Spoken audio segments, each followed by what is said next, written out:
cracking. Let's start the session. March strength the competition, boss by that action.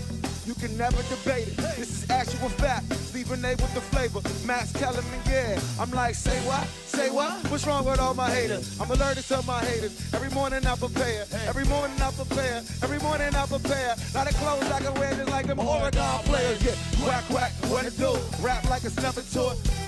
You can ask hard and I'm cooking too. Bass guard cooking too. Look at you. Great mind, they embrace mine like a crooked too. First take, two take. Three takes, stop me. First take, that's you. Two takes, that's me. Three takes if you lucky. First take, got me. Give me those. Give me those. Give me those. Give me those. Give me those. Give me those. I usually don't waffle, but I got to admit to you, I don't know, and let me explain why. On one hand, I looked at it and I said... You never waffle. I said, nah. He's, I don't want to attach that kind of negative stigma to a player. I don't think he would do something like that intentionally. He was defending the play, et cetera, et cetera. Then I watched my man Jalen Rose last night on TV. Like admitting what he did against Kobe. I watched him and Chauncey talking about it. I realized, and then I heard Chauncey bring up the name Eric Snow.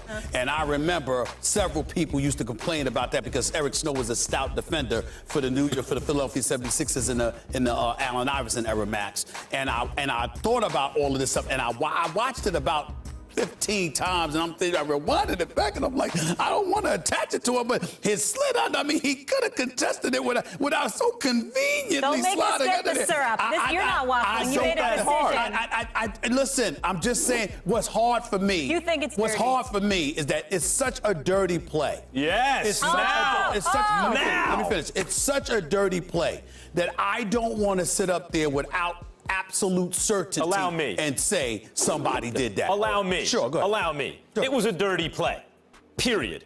Obviously, from the first replay, you could see it was a dirty play. Props to Jeff Van Gundy, who, by the way, is, he was a great coach, maybe even a better broadcaster. Amazing. But he got that right on the spot. Of course, it's a dirty play. It's a dirty... Jalen talked about it, and he did it. Bruce Bowen used to do it. Bill Laimbeer... Larry Bird was once talking about why he hated Bill Laimbeer, why he was a dirty player. He pointed to that play. Plays just like that as a dirty play. In boxing, Stephen A., we know the type. You're a huge boxing fan. You see it. Guy has a big head, bald head. He plans on using his head to headbutt. Sure. What does he do? Just charging with his head? No. But when they're close, he swings his head, and it's like, look, if your face happens to be there, not my problem. You're going to catch this head. That's what that play is. Pachulia is giving you a real disincentive to try to shoot in front of him because he's going to not give you a place to land. Did he mean to knock Kawhi out of the game, jeopardize the series doing that? Not necessarily. Probably. Time out. But hey, if you happen to land where I am. But that's where I'm going. But that's a dirty play. That's why the rule's in place. I don't view it that way. In other words, if based on what you're saying, if you're telling me, oh, if your ankle just happens to be there, that's your problem. Yep. That's entirely different than a player going like this.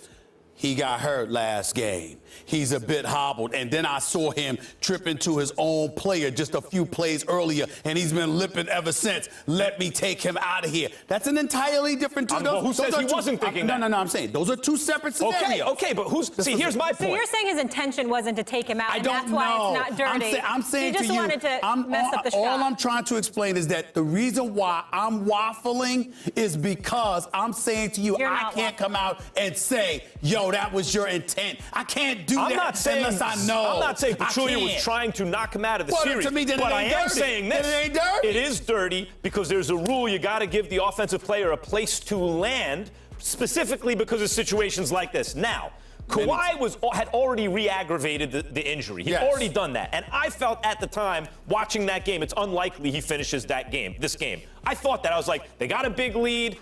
I don't think this guy plays in the fourth quarter. Maybe even take him out before then. He was clearly favoring it.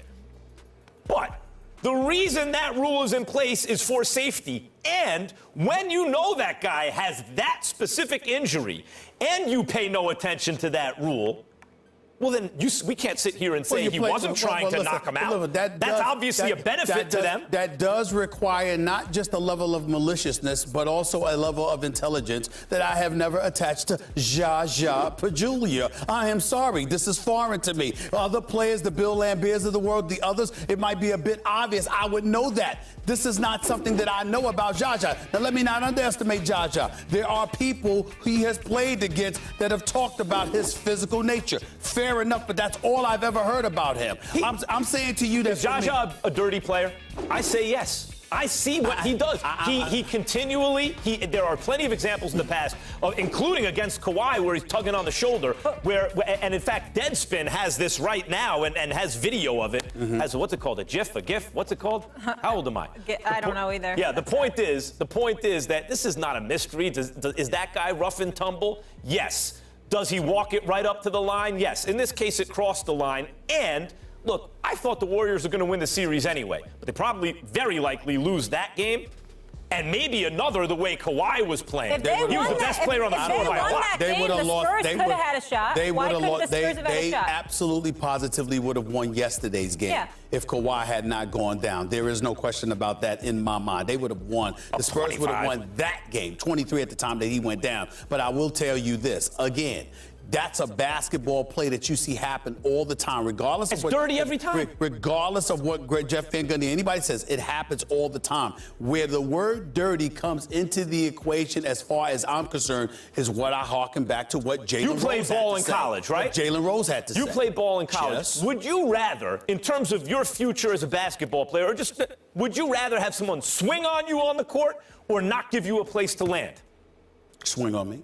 You would rather have him swing on you, That's right? Right, because it's actually less dangerous. Right. It doesn't jeopardize your future the same way.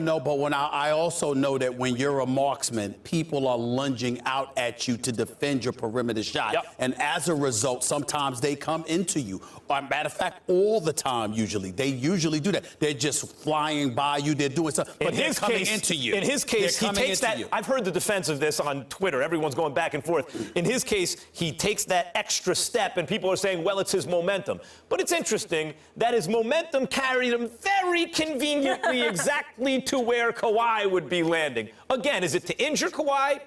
Not necessarily.